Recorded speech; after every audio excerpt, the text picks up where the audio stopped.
100 سال گزر گئے تھے حضور کی وفات کے.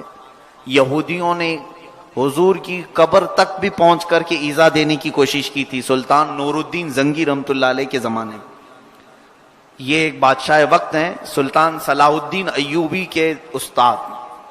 صلاح الدین ایوبی کا نام تو سنا ہوگا, اور جو نہیں سنا ہے میں سمجھتا ہوں کہ وہ کچا آدمی ہے اور اس کے اندر کوئی جوان مردی نہیں ہے, کوئی اس کے اندر جذبہ نہیں ایمانی.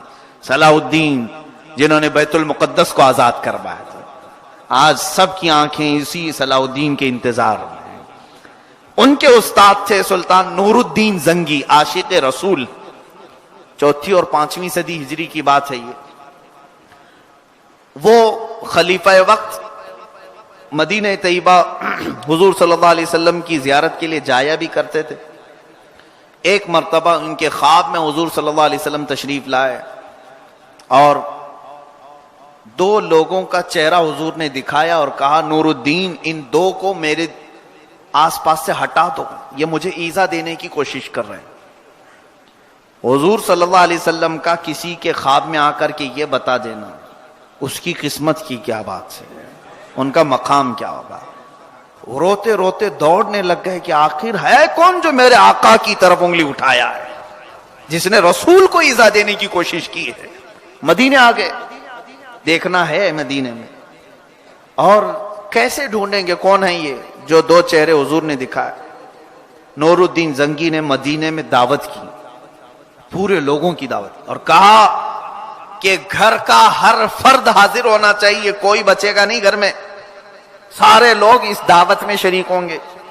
مدینے کے باہر ایک میدان میں پورے اہل مدینہ کو بلایا, سب حاضر ہو گئے. ایک ایک چہرے کو پڑھتا رہا بادشاہ نور الدین زنگی رحمۃ اللہ, ہر ایک کو دیکھتے رہے. وہ 2 چہرے نظر نہیں آئے, نہیں تھے اس میں کوئی. اس کے بعد آپ کو پھر یہ ہونے لگا احساس کہ کہیں وسوسہ تو نہیں, لیکن اللہ کے نبی نے فرمایا, من رآنی فی المنام کمن رأى الحق, جس نے مجھے خواب میں دیکھا اس نے حقیقت میں دیکھا ہے.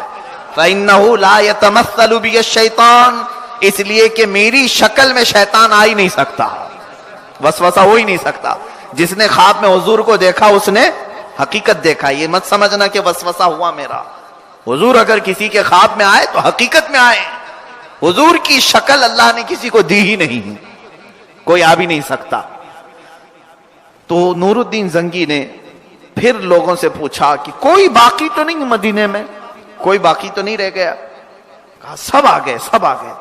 پھر بعد میں کچھ علماء نے کہا سلطان سے کہ مسجد نبوی میں 2 لوگ اعتکاف میں ہوتے ہیں, وہ بڑے عبادت گزار ہیں اور وہ سورج کی روشنی بھی نہیں حاصل کرتے, اس قدر وہ گوشہ نشین ہیں, گوشہ نشین ہیں, باہر تک نہیں آتے اور لوگوں سے ان کی کوئی ملاقات نہیں. ان کے لیے الگ حجرہ مسجد نبوی کے قریب میں ہی اعتکاف میں رہتے ہیں, ہمیشہ عبادت میں رہتے ہیں. نور الدین زنگی نے کہا میں ان سے بھی ملنا چاہتا ہوں, ان بزرگوں سے بھی. تو انہیں بلایا گیا. تو جیسے ہی وہ آئے, کیونکہ وقت کے خلیفہ بادشاہ کا آرڈر تھا, ان کو لایا گیا تو یہی 2 چہرے خواب میں دکھائے گئے تھے, جو عبادت گزار, ہمہ وقت تسبیح پڑھنے والے اور ہمہ وقت مسجد نبوی میں اعتکاف کرنے والے. ذرا توجہ چاہوں گا, ہمہ وقت مسجد نبوی میں رہنے والے کے لیے بھی کوئی سرٹیفکیٹ نہیں کہ وہ بخشا ہوا ہے. ہو سکتا ہے حضور کو ایذا دینے کے لیے بھی گیا ہو. آج بھی اگر کوئی 5 وقتہ بھی وہاں نماز پڑھا لے تو اس کی سرٹیفکیٹ نہیں, شرط یہ ہے کہ عشق رسول ہونا چاہیے. چاہے وہ دنیا کے کسی کونے میں رہ رہا ہو, عشق رسول ہو, وہ میرے آقا سے بہت قریب ہے. اور بغض ہے, نبی کی عداوت ہے, وہ مصلی پر بھی چلا جائے مسجد نبوی کی, اس کی بخشش نہیں ہے. حضور اس کے لیے بتا دیں گے قوم کو کہ یہ ایذا دینے کے لیے آیا ہے. نور الدین زنگی کو جب بتایا گیا, دونوں چہرے دیکھ کر کے پھر اہل مدینہ سے پوچھتے تم لوگوں نے کیا کہا تھا, یہ کون ہے؟ یہ بزرگ ہیں, کئی سالوں سے ہیں یہاں پر, اور ایسے کہ مدینے والے اپنے معاملات ان سے حل کرنے کے لیے آتے ہیں, دعاؤں کے لیے ان کے پاس آتے ہیں, یہ عبادت میں مصروف رہتے ہیں. پھر آپ کو فکر ہونے لگی یہ کیسے عبادت گزار, پورے اہل مدینہ ان کی گواہی دے رہے ہیں, اور میں خواب میں حضور کو دیکھا ہوں جو ان کے خلاف حضور بول رہے ہیں. اس کا مطلب یہ ہوا کہ قوم چاہے کسی کو کچھ بھی کہے، نبی جس کے بارے میں جو کہے وہی سند ہے. حضور کی طرف سے اگر مل گئی کوئی بات تو وہی سند ہے. پورے مدینے والے کہہ رہے اچھے ہیں، اس لیے کہ ہماری نظریں صرف ظاہر کو دیکھتی ہیں، میرے آقا کی نظریں باطن کو بھی دیکھتی ہیں. پھر نور الدین زنگی ان کے حجرے میں واپس چلے آئے. چلو تم جہاں بیٹھتے ہو اعتکاف میں مجھے لے کے چلو. وہ لے کر کے آئے، سامان کی تلاشی لی گئی. اس کے بعد زمین پر گدے بچھونے جو کچھ تھے سب اٹھائے گئے. اللہ اکبر، ان کا جسم دہل گیا. یہ دونوں اتنے شاطر قسم کے لوگ تھے، ان کی بات بعد میں پتہ چلی کہ وہ اس حجرے سے سوراخ کھود رہے تھے اور گڑا کھودتے کھودتے میرے آقا کی قبر تک پہنچ چکے تھے. ان کی نیت یہ تھی کہ حضور کی قبر تک پہنچ کر حضور کی معاذ اللہ رب العالمین جسم اطہر کو نکال کر بے حرمتی کی جائے، لاش مبارکہ کو نکالا جائے. یہاں دو چیزیں میں رک کر کے کہوں گا، دو چیزیں. پہلی بات، یہ واقعہ کب کا ہے؟ 500 سال کے بعد، حضور صلی اللہ علیہ وسلم کی وفات کے 500 سال بعد. یہودی ہیں اور حضور کو ایذا دینے کے لیے آئے. کیا کرنے کے لیے آئے؟ تکلیف دیں. بعد اس کے بھی عقیدہ یہ ہے کہ قبر میں زندہ ہے. کیسی بات ہے؟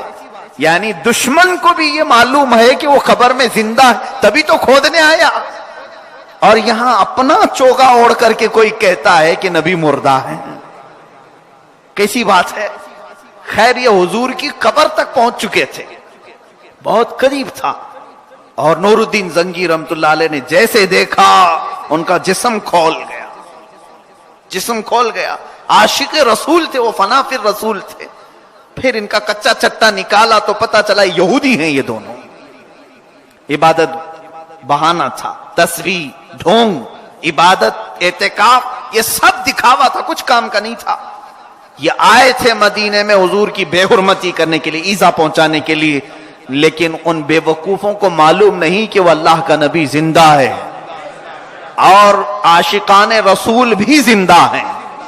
جو میرے آقا صلی اللہ تعالی علیہ وسلم نے نور الدین زنگی کے ذریعے سے اطلاع دے دی، پورے اہل مدینہ نے دیکھا تو سکتے میں رہ گئے.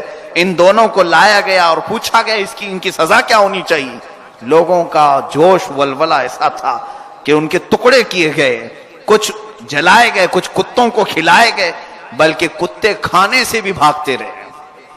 جن کتوں کو ٹکڑے ڈالے جائے، کوئی کتا کھانے کے قریب نہیں آیا تو جلا دیے گئے. ان کی سخت ترین سزا دی گئی.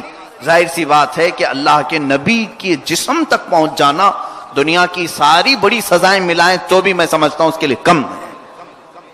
یہاں سے ایک بات یہ ملی کہ اللہ اپنے حبیب کی ہمیشہ سے حفاظت کرتا آیا اور اب بھی کر رہا ہے، اور قیامت تک کوئی ٹچ بھی نہیں کر سکے گا، کچھ نہیں کر سکو گے. تو یہاں یہودی قتل کا منصوبہ کئی نبیوں کا بنا چکے، کچھ نبیوں کو شہید کر چکے. اور جب انہوں نے دیکھا کہ رسول کو، آخری رسول کو اپنی زندگی میں پتھر ڈالنے کی کوشش کیا، حضور صلی اللہ علیہ وسلم کے پاس جبرائیل امین آئے، کہنے لگے آقا رب کا حکم ہے یہ دسترخوان چھوڑ کے آپ چلیے. حضور اٹھ گئے. جیسی میرے آقا اٹھ کر باہر آئے پتھر گر گیا. اس وقت بھی انہوں نے منصوبہ بنایا تھا. اور کئی مرتبہ، ایک مرتبہ حضور صلی اللہ تعالی علیہ وسلم کو ایذا پہنچانے کے لیے یہودیوں نے ماہر جادوگر کے کام کو لیا اور حضور کی شکل کی گڑیا بنا کر حضور پاک صلی اللہ علیہ وسلم کے بال اس گڑیا میں ڈال کر ایک کنویں کے اندر لٹکا دیا تھا. جادو، ایسا سخت جادو کیا تھا، اس کا اثر بھی حضور کے جسم پر ایسا ہوا کہ بخار شدت کا آیا. میرے آقا کا پورا جسم مبارک پیلا پڑ گیا تھا. یہ درس کے لیے تھا، ورنہ حضور کو کون ایذا پہنچا؟ یہ امت کے سبق کے لیے تھا. انہوں نے جادو کیا، تب قرآن کی آیتیں نازل ہوئی. قل اعوذ برب الفلق من شر ما خلق، پھر قل اعوذ برب الناس ملک الناس. یہ دونوں سورتیں، یہ دونوں سورے اس وقت نازل ہوئے. رب نے فرمایا حبیب یہ دونوں سورے ہر طرح کے جادو سے حفاظت کریں. اور اس کے بعد ایک صحابی رسول تھے، جادو کاٹنے کا عمل انہیں معلوم تھا حضور صلی اللہ علیہ وسلم نے انہیں حکم دیا تو وہ صحابی ڈھونڈ کر کے نکالے اس چیز کو, اور وہ جادو کی جو چیز دفنائی گئی تھی یا لٹکائی گئی تھی اس کو نکال کر کے اس کی کاٹ کی. اس کا مطلب میں یہ چیز بتانے جا رہا ہوں کہ یہ تمام حربے اپنائے جاتے رہیں گے قیامت تک, وہ اپنے کام میں مصروف رہیں گے, ہمارے ساتھ بھی ہوتا رہے گا, آپ کے ساتھ بھی ہوتا رہے گا, لیکن اس چیز کو بہت زیادہ امپورٹنٹ دینے کی ضرورت نہیں. موت تو آنا ہی ہے, چاہے اگر ہمارے مقدر میں اللہ نے جادو سے مرنا لکھا ہے تو جادو سے مر جائیں, اگر اللہ نے ہمارے مقدر میں تقدیر میں لکھا ہے کہ تلوار کے گھاؤ سے مرنا ہے تو اسی سے مر جائیں گے, اور لکھا ہے ہاسپٹل میں ایڑیاں رگڑ کر کے مرنا ہے تو ایسے ہی مریں گے. مرنا تو ہے, بہت زیادہ ٹینشن لینے کی ضرورت نہیں, لیکن حفاظت کے لیے میرے مولا نے جو قرآنی صورتیں بیان کی ہیں وہ صورتوں کی تلاوت ضروری ہے. رسول کریم صلی اللہ علیہ وسلم, میں آخری بات کی طرف آ رہا ہوں, انہوں نے دیکھا نبیوں کا قتل کرتے تھے, بڑے بڑے نبیوں کو, بہت سارے نبیوں کو شہید کیا. حضور کے لیے انہوں نے ان کی ظاہری زندگی میں کوشش کر ڈالی, کامیاب نہیں ہوئے.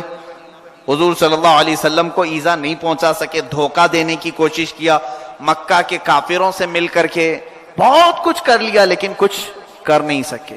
اخیر میں حضور کی وفات کے بعد قبر کھود کر کے لانے کی کوشش کی, تب بھی نہیں ہو پائے. تب جا کر کے پھر حضور کی ذات کو ڈیمیج کرنے کے لیے کتابیں لکھنا شروع کیا. بات اب سمجھ میں آئی؟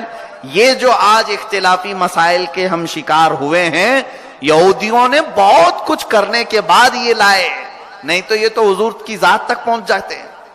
ان کی شاطرانہ چال ایسی ہے.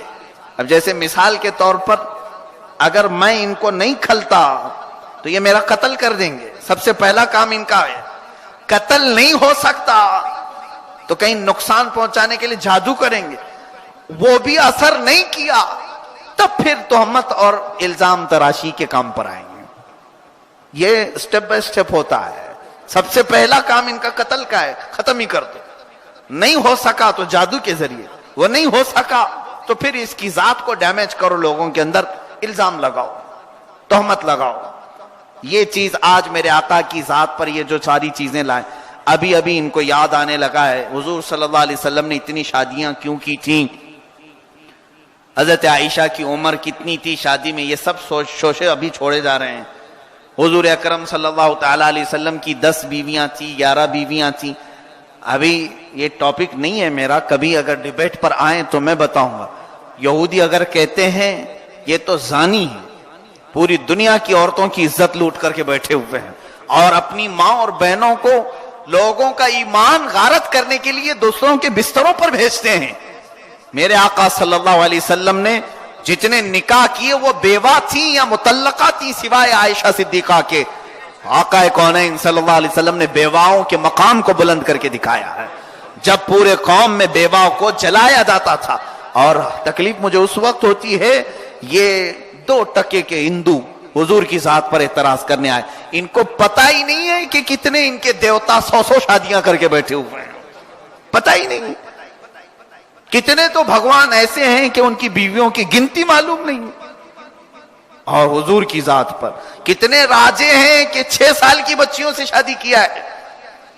تاریخ ہے, جو ٹاپک چلے گا کبھی کوئی ضرورت پڑی تو عرض کرتا ہوں انشاءاللہ. لیکن یہاں پر میرے آقا کی طرف اگر کوئی انگلی اٹھاتا ہے تو میرا حق بنتا ہے, میں ڈیفنس کروں گا. یہ امت مصطفیٰ میں ہونے اور غلام مصطفیٰ ہونے کا حق ہے کہ ہم حضور کی ذات پر ہر آئی ہوئی انگلی کو توڑنے کا حق رکھتے ہیں. اللہ تعالیٰ یہودیوں کی عادتوں سے ہمیں باز رکھے. آخری چیز آپ کو یہ میں بتاؤں, اگر کوئی آپ کو برائیوں سے روکتا ہے تو اس کے خلاف منصوبہ بندی مت کرو, اس کو قتل کرنے کا, اس کو مارنے کا. اب نبی تو نہیں لیکن نائب انبیاء اگر کوئی عالم کوئی بھی ہو, کہیں یہ مت سمجھنا کہ میں میرے لیے کہہ رہا ہوں, میں تو صحیح معنوں میں عالم ہونے کا حق بھی نہیں رکھتا, میں طالب علم ہوں. ابھی تو علم کی کمی بھی ہے, بہت ساری چیزوں کی کمی ہے. میں سمجھتا ہوں ہمارے مجمع میں جتنا علم ہے وہ بھی نہیں ہے ہمارے پاس, آپ پڑھے لکھے لوگ. لیکن جو علماء حق ہیں, میں دیکھ رہا ہوں آج کے قوم کو کیا ہو گیا ہے, سنی حضرات علماء کے متعلق بات چیت کرنے لگے, ڈسکس کرنے لگے, وہ کتنے درجے کے ہیں، یہ کتنے درجے کے ہیں، اور اگر انہوں نے کسی چیز سے تمہیں روکا تو سارے لوگ مل کر کے پلاننگ کر لی ان کے خلاف، انٹرنیٹ میں بھرمار کر دو گالیوں کی، ان کی ذات پر، ان کی ماں پر، ان کی بہنوں پر، ان کی باپ پر، سب چیزیں۔ یہ یہودیوں کی عادت ہے۔ اگر تمہیں وہ برائیوں سے روکتا ہے، رک جاؤ، ان برائیوں سے توبہ کر لو، اور نہیں کر سکتے تو اس کے خلاف نہ جاؤ، ورنہ تمہارے اوپر اللہ کا غضب آئے گا۔ قرآن کی آیت ہے، اللہ کے غضب کے شکار یہودی اسی لیے ہوئے کہ وہ نبیوں کو ایذا دیتے تھے، اور آج کے لوگ اگر اللہ کے غضب کا شکار ہوں گے تو نائب انبیاء کو ایذا دینے کی وجہ سے ہوں گے۔ اللہ ہمیں ایسی قوم سے محفوظ و مامون رکھے۔ وآخر دعوانا ان الحمدللہ رب العالمین۔ السلام علیکم۔